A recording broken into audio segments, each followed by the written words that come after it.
Assalamualaikum warahmatullahi wabarakatuh. Waalaikumsalam warahmatullahi wabarakatuh. Rabbi bil Mustafa balligh maqasidana waghfir lana ma madha ya wasi'al karami ya Rabbi.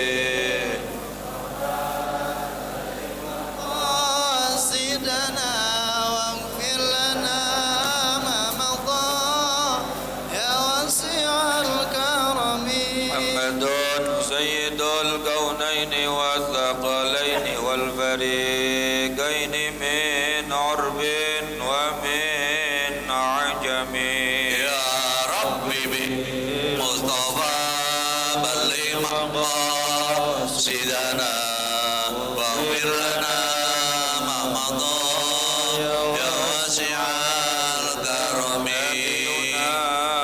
الآمر الناهي فلا أبر في قول لا منه ولا نعم يا ربي بالمصطفى بلغ مقاصدنا واغفر لنا ما مضى يا واسع الكرم والحبيب الذي ترجى شفاعته لكل هول من الأهوال مقتحم يا ربي بالمصطفى بلغ مقاصدنا واغفر لنا ما مضى يا واسع الكرم اللهم صل وسلم وبارك عليه. الحمد لله بنعمته تتم الصالحات وبفضله تنزل البركة والكرمة وبرحمته تغفر الذنوب والخطيئة. اللهم صل وسلم وبارك على سيدنا ومولانا محمد صلى الله عليه وسلم سيد السادة وعلى آله وصحبه ومن تبعهم بإحسان إلى يوم القيامة ولا حول ولا قوة إلا بالله. أما بعد.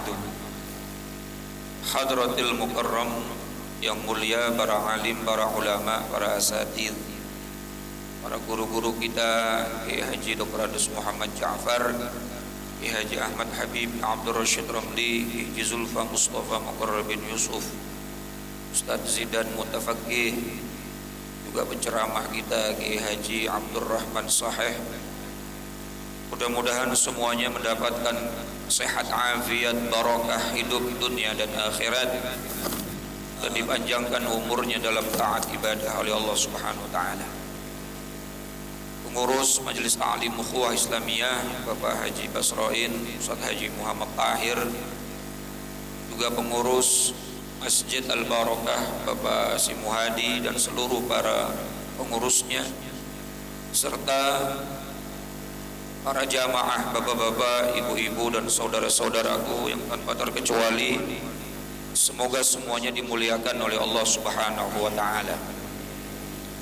Puji syukur kita panjatkan kehadirat Allah. Salawat dan salam semoga tercurah ruahkan kepada Habibana wa Maulana Muhammad sallallahu alaihi wasallam, dan kita berharap semoga kita semua termasuk bagian dari umatnya yang kelak akan mendapatkan syafaatul uzmah di yaumil qiyamah.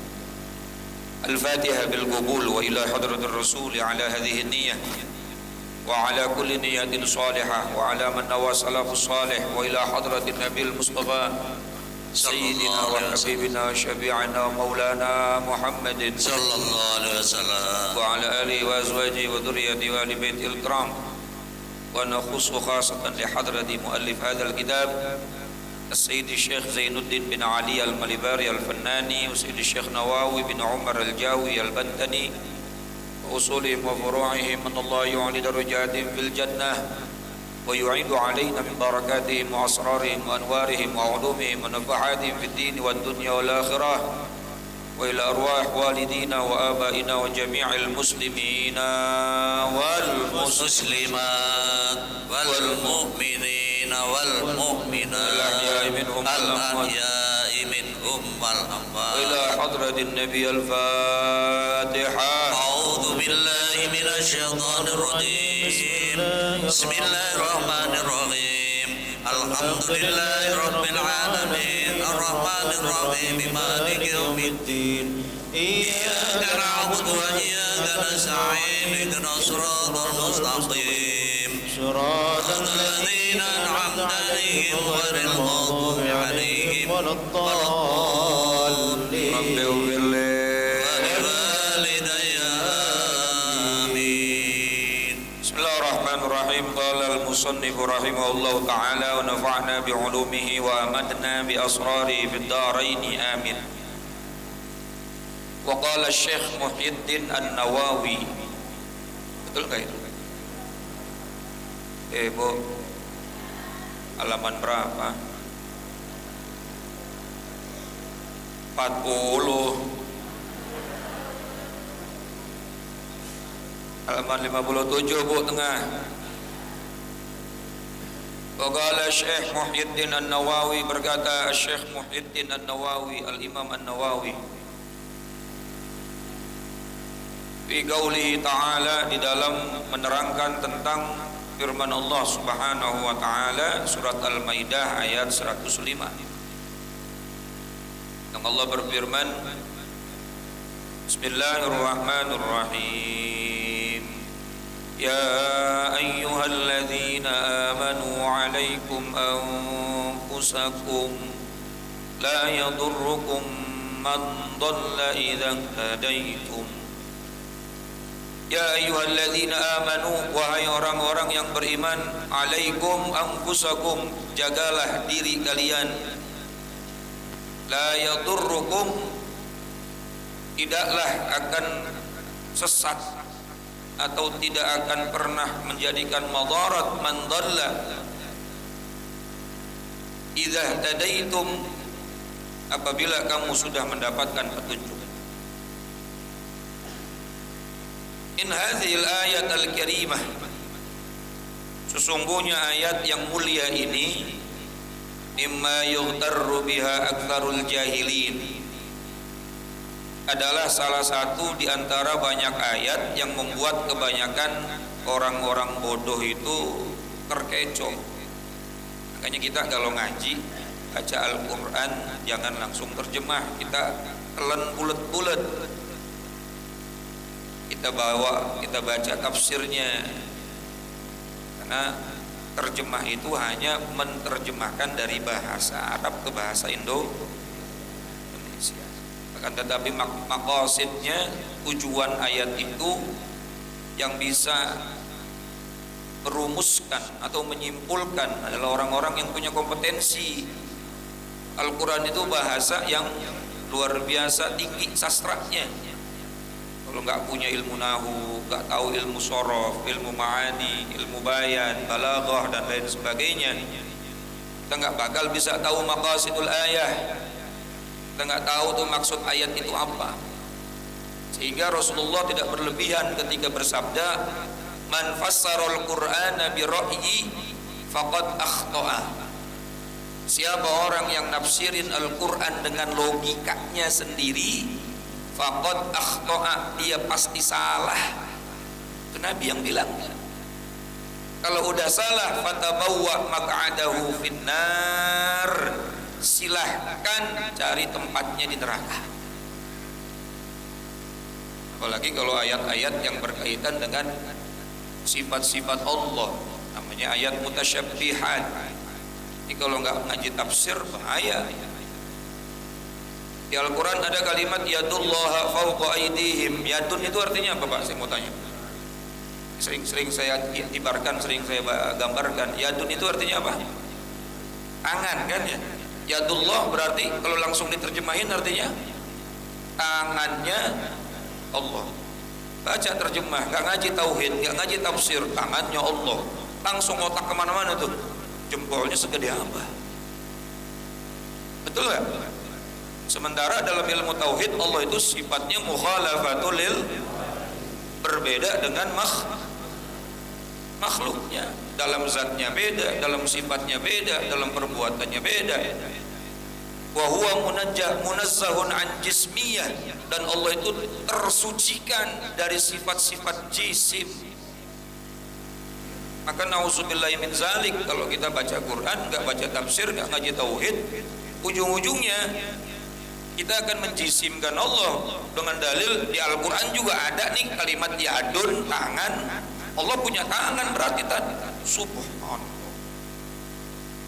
Itu salah satu contoh tuh ngaji Quran, baca terjemah tapi nggak pakai tafsir. Maka yadun dimaknakan oleh Imam Ahmad bin Hambal bukan dengan tangan. Ulama kalau sudah bertemu dengan sifat Allah, daripada salah mensifatinya, lebih baik apa? Ta'wil, memaknakan dengan makna yang lebih baik. Oh yadun bermakna kekuasaan, lebih sopan. Kekuasaan Allah di atas kekuasaan kalian. Atau kalau sama sekali gak berani atau takut salah, lebih baik tafwid. Apa tafwid? La ya'lamu ma'nahu illallah. Gak ada yang tahu makna sesungguhnya kecuali hanya lebih aman. Kayaknya dalam Al-Quran banyak juga tuh alif lam mim wallahu a'lamu bi muradih, hanya Allah yang tahu maksudnya. Betul kan? Ha mim wallahu a'lamu bi muradih, hanya Allah yang tahu saking hati-hatinya ulama. Itu ulama hati-hati. Tak kita bahasa Arab aja kagak ngerti, main tafsirin aja. Bisa dipahamin sampai di sini? Termasuk juga ini ayat muhkamat, ini ayat bukan mutasyabihat, nggak berkaitan dengan sifat Allah. Ini ayat-ayat muhkamat. Tapi sekali lagi kalau nggak baca tafsir banyak terkecoh. Akhirnya banyak yang menafsirkan kalau Allah udah kasih hidayah nggak bakalan tersesat. Banyak orang murtad. Paham nggak kira-kira? Lalu maknanya apa nih ayat nih? Nah, ini menurut Imam An-Nawawi. Itu kan manusia juga yang nafsirin, bisa salah juga. Ya minimal dia punya kompetensi, minimal dia punya kualifikasi, minimal dia punya keahlian. Daripada kita yang nafsirin gak punya dasar apa-apa. Guru kita Kiai Haji Muhammad Ja'far, mudah-mudahan beliau sehat lagi, insya Allah beliau ngajar lagi. Itu alhamdulillah ada pengajian tafsir Jalalain. Tafsir Jalalain itu kan baca Quran lalu ditafsirkan dengan penafsiran Al-Imam Jalaluddin As-Suyuti dan Imam Jalaluddin Al-Mahalli. Bukan tafsirnya si Hamid, bukan, tapi tafsirnya ulama itu. Paham gak kira-kira? Tafsirnya beliau ini luar biasa. Al-Hafiz beliau itu fi ulumil hadis, minimal beliau sudah hafal 300.000 hadis sahih, hafal berbagai macam asbabul wurud, syarah matan dan lain sebagainya dari disiplin ilmu sudah tahu, sehingga menafsirkan itu tidak sembarangan. Saya ambil contoh lagi sebelum saya masuk ke dalam pembahasan ayat ini. Di dalam Al-Quran itu ada ayat wa idh qala rabbuka lil malaikati inni ja'ilun fil ardi khalifah. Ya, seterusnya sampai akhirnya Allah perintahkan kepada iblis, kepada malaikat yang ada di surga untuk apa? Untuk apa, Pak? Sujud ya. Saya terusin dulu. Usjudu li Adam fasajadu illa, Allah berfirman kepada para malaikat, sujudlah kalian. Ini kalau terjemahnya kan apa? Sujud. Terus kita akan liar nih mentafsiri bahwa malaikat sujud seperti kita sujud gitu di depan Nabi Adam. Pasti kan begitu kan? Kita bakal terjemahkan begitu, oh, malaikat sujud di depan Nabi Adam. Padahal Imam Jalaluddin Suyuti dalam tafsir Jalalainnya, saya buka tafsir Jalalain di beberapa majelis taklim juga, usjudu bimakna ay sujudan tahiyyah. Sujud di situ bukan makna sujud ta'abbud, melainkan sujud dan tahiyyah. Sujud dalam rangka menghormati. Inhina bukan sujud drosor ke bumi, bukan. Sebatas membungkukkan kepala, tidak sampai ruku. membungkukkan kepala tidak sampai ruku. Karena maknanya bukan sujud dan ta'abbud, tetapi sujud dan tahiyah. Sujud bermakna menghormati, bukan sujud bermakna ta'abbudiyah, bukan sujudnya seperti sujud sholat. Ini menurut daripada tafsirnya Al-Imam Jalaluddin. Bisa kita jadiin pegangan. Kalau kita yang nafsirin sujud, wah malaikat aja pada sujud teman Nabi Adam. Akhirnya kita orang awam bakal liar nih otak kita, sujudnya kayak sujud apa? Padahal maknanya bukan itu. Sujudnya sujud dan tahiyatan, sujud dalam rangka menghormati. Prakteknya hanya membungkukkan sedikit badan, tidak sampai kepada posisi ruku. Itulah para malaikat saat disuruh oleh Allah sujud kepada Nabi Adam. Seperti itu maknanya. Ini kita mendapatkan pencerahan kalau kita baca Quran dengan tafsir. Masya Allah. Orang sekarang kan kembali lagi langsung aja kepada Al-Quran. Kembali kepada Al-Quran, kembali kepada Al-Quran. Gak usah dengerin ucapan ulama. Ulama manusia bisa salah. Iya bener, ulama manusia. Ulama bisa, tapi minimal mereka punya kompetensi untuk menjelaskan, membayangkan daripada ayat-ayat daripada kita sendiri yang ngejelasin, kita sendiri yang mentafsirkan. Kata Nabi udah pasti salah, karena kita kagak bisa bahasa. Bisa dipahamin sampai sini kira-kira? Kita lanjutin dikit.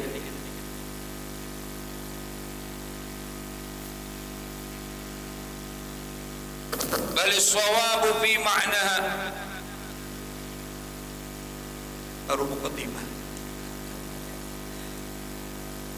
Balis shawabu fi ma'naha, maka sebenarnya ayat ini adalah innakum idza fa'altum, sesungguhnya kalian semua jika telah mengerjakan perkara ma umirtum bih, apa yang telah diperintahkan oleh Allah Subhanahu wa taala, la yadurrukum, maka penyesatan orang-orang yang akan menyesatkan kita, mandalla, tidak akan membahayakan kita. Itu maknanya. Artinya kalau secara garis letterleknya, ya ayyuhalladzina amanu alaikum anfusakum la yadurrukum man dhalla idza hadaitum. Wahai orang-orang yang beriman, jagalah dirimu, tiadalah orang yang sesat itu akan memberi mudarat kepada kamu apabila kamu telah mendapat petunjuk. Artinya orang mau bikin kita bagaimana, kalau udah dapat petunjuk kita nggak bakalan sesat. Secara letterleknya begitu. Ternyata kata Imam Nawawi, maksudnya gimana sih itu ayat? Kalau antum udah ngelakuin istiqamah segala macam perintah-perintahnya Allah, antum udah ngelakuin apapun yang diperintahkan oleh Rasulullah, lalu menjaga diri dari segala yang dilarang oleh Allah dan Rasulnya, apapun yang membuat kita ini atau orang-orang yang ingin memprovokasi kita agar tersesat dari jalan itu, Allah akan jaga kita. Beda halnya orang mendapat iman, dapat hidayah tapi belum istiqomah, gampang terombang. Paham gak kira-kira? Datang apa musim mangga ikut makan mangga, datang musim apel ikut makan apel, datang nabi palsu ikut nabi palsu. Mati bang gara-gara sakti sedikit doang, saking saktinya kerupuk diremek hancur. Karena dia nggak istiqomah dalam iman, nggak istiqomah dalam hidayah, dalam taufiknya Allah Subhanahu Wa Taala, maka orang-orang yang akan membuat madarat kepada ibadah kita, gampang kita akan tergelincir dalam itu. Itu makna ayat ini menurut Al-Imam An-Nawawi. Ada Imam Nawawi, ada Syekh Nawawi. Kalau Syekh Nawawi mutaakhirin, ulama Indonesia yang akhirnya menjadi mufti di Saudi, mufti di Haramain, mufti di kota suci Makkah, lalu makamnya di kota suci Makkah, di makam Ma'lah. Tapi kalau Imam Nawawi salafus saleh, generasi ulama, kitab-kitabnya luar biasa. Beliau ini yang mentafsirkan daripada ayat ini bahwa Jika manusia istiqomah di jalan Allah, melaksanakan apapun perintah Allah, meninggalkan apapun larangan Allah, perintah Rasulullah, apa yang dilarang oleh Rasulullah, maka apapun perbuatan buruk manusia sekitar kita tidak berpengaruh terhadap ibadah dan iman kita. Gampangnya begitu dah. Paham enggak? Kayak apa? Kayak ikan di dalam laut. Ikan di dalam laut rasanya apa? Laut rasanya asin. Tapi ikan kalau diangkat dari laut badannya jadi asin apa kagak? Meskipun kanan kiri depan belakang Masya Allah maksiat seabrek-abrek, tapi dia istiqomah dalam hidayah, dia istiqomah dalam mengerjakan perintah Allah dan larangan Allah, maka la yadurrukum man dhalla iddah. Kata itu tidak akan madarat, tidak akan pernah menjadikan satu efek negatif terhadap diri ini. Wa min jumlati ma umiru bil amr bil ma'ruf wan nahyu 'anil munkar, dan di antara perintah-perintah yang Allah berikan kepada kita sebagai hamba-Nya adalah amar ma'ruf nahi munkar. Ini yang banyak dilupain orang. Kita kadang-kadang udah puas dengan sholat, bagus. Udah puas dengan puasa, cakep. Udah puas dengan baca Quran, ajib. Udah puas kagak maksiat, keren. Tapi ada satu lagi yang belum kita lakukan, amar ma'ruf, saling memerintahkan, saling mengamanahkan, saling menasehati di dalam kebenaran. Surat Al-Asr itu kan 3 komponennya, betul nggak? Wal 'asr innal insana lafi illa alladzina amanu wa 'amilus shalihat wa tawashaw bil haqqi wa tawashaw bis sabr. Demi masa, kata Allah, sesungguhnya manusia semua dalam keadaan rugi. Yang enggak rugi illa alladzina amanu, orang-orang yang beriman. Alhamdulillah kita udah punya iman. Alhamdulillah. Sholat subuh ngantuk-ngantuk juga kita hajar, walaupun semalam nonton Madrid ya. Lagi anak hadroh tangannya udah kapalan, bulan maulid tiap hari nabokin baskom hadrol maut, gede banget baskom hadrol maut. Tapi punya iman, sholat ya sholat, ada iman. Cukup iman belum, pengen beruntung, ada yang kedua, wa amilus.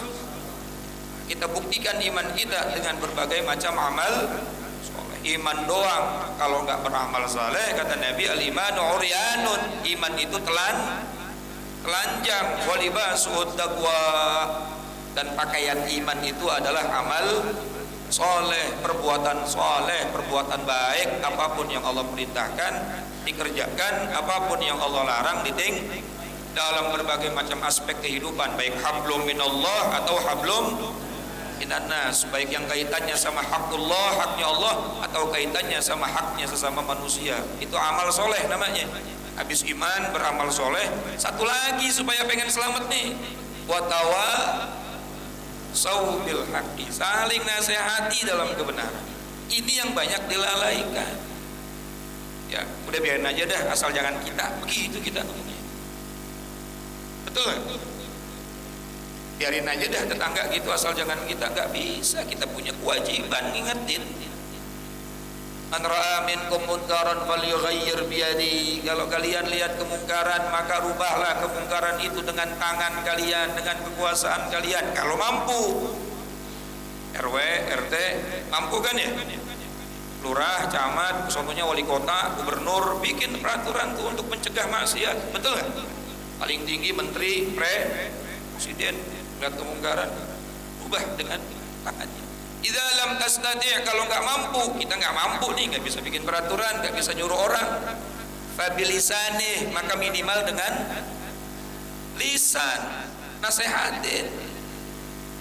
Minimal di mana? Rumah tangga kita. Kita punya istri, ibu punya suami, punya anak dan lain sebagainya, kagak sholat, nih lisan kita disuruh ngasih tahu sholat. Banyak orang di dalam kubur pengen balik lagi ke dunia, cuma kepengen melaksanakan sholat. Bahkan banyak orang yang akan dicabut nyawanya, minta ditunda, cuma ingin melaksanakan kebaikan saja. Rabbi laula akhartani ila ajalin qarib fa asaddaqa wa akum minas sholihin. Nasihatin. Tat, saya belum bener, Tat, malu nasihatin orang. Saya mau kasih tahu, Pak, Bapak jangan pinter, Pak. Seandainya orang yang menasehati orang lain itu syaratnya harus suci, niscaya nggak ada orang nasihatin orang di dunia. Paham nggak kira-kira? Seandainya syarat menasehati orang itu harus suci dari dosa, artinya nggak pernah salah, harus orang baik-baik, niscaya kagak ada yang namanya nasihat di dunia. Karena kita ini semuanya nggak mungkin jadi orang suci. Mahallul khata' wan nisyan, udah pasti itu tempatnya salah dan dosa. Sayyidina Umar ibn al-Khattab saja, manusia yang mulia, yang iblis saya takut ketemu. Sayyidina Umar tuh takut ketemu Sayyidina Umar, takut. Tapi pada saat Sayyidina Umar dikabarin sama para sahabat Rasulullah wafat, yang bilang Rasulullah wafat, palanya saya penggal. Gua nggak terima beliau, saking cintanya luar biasa sama Nabi Muhammad sallallahu alaihi wasallam. Berarti kan khilaf adalah khilaf manusia biasa, salah dan lupa, lalai. Padahal namanya manusia pasti siapa yang ingetin Sayyidina Umar ibn Khattab? Sayyidina Umar ibn Khattab diingatkan oleh Abu Bakar semua orang takut sama Sayyidina Umar pada saat Rasulullah wafat. Yang bilang Nabi Muhammad wafat mati, gua nggak terima. Boleh nggak orang nggak terima dengan keadaan dan takdir? Nggak boleh, Pak. Abu Bakar datang, Umar, tenangkan dirimu, tenangkan dirimu. Wa ma Muhammadun illa rasul qad khalat min qablihir rasul apa imma ta'au qutilan qalabtum ala aqabikum. Muhammad itu nabi, Muhammad itu diciptakan dan beliau itu seorang rasul. Qad khalat min qablihir rasul, sebelum Nabi Muhammad juga ada rasul, dan rasul-rasul sebelum Nabi Muhammad. Nabi Adam mati, Nabi Nuh wafat, Nabi Musa wafat, Nabi Ibrahim wafat, dan seluruhnya wafat secara fisik manusianya. Diingetin sama siapa? Abu Bakar afa immata, apakah kalau dia sudah wafat, sudah mati, au qutilan qalabtun, ataupun dia terbunuh di medan perang, in qalabtum ala aqabikum, kamu akan balik lagi murtad. Sayyidina Umar lagi megang pedang begini, pedangnya langsung jatuh, Pak. Berarti sekelas Sayyidina Umar saja masih bisa khilaf. Ini udah usah nasihatin gua, lu belum suci. Nasihat itu penting, betul nggak? Saling mengingatkan itu Nah ini kan karena babnya amar ma'ruf nahi munkar, maka kita wajib saling menasehati, minimal sama orang yang mau dinasehatin. Ya jangan sampai ketika ada orang mau nasehatin kita bilang, benerin aja dulu diri lu. Pak, nasihat itu ibarat obat. Obat itu bakal menyehatkan. Dua guru kita udah hadir, insya Allah ada penceramah kita. Santai aja, Pak, Masya Allah. Ya, kalau lama-lama nanti bisa jam 10 kita pulang ini nih. Ya, setelah ini kita baca maulid, nanti kita sambil nunggu guru kita, kalau belum hadir baru ada penceramah guru kita yang lainnya. Mudah-mudahan ini majelis barokah luar biasa. Ya, baru-baru kita bangun tidur udah berkahnya berkarung-karung insya Allah. Dan saya minta doa sama para jamaah, hari Senin besok saya berangkat umroh insya Allah. Saya ziarah ke makam Nabi SAW di Madinah. Mudah-mudahan para jamaah juga bisa berangkat ke sana. Doain biar sehat afiat, bisa balik lagi. Insya Allah ukhuwah berikutnya juga bisa hadir lagi. Amin ya rabbal alamin. Assalamualaikum warahmatullahi wabarakatuh.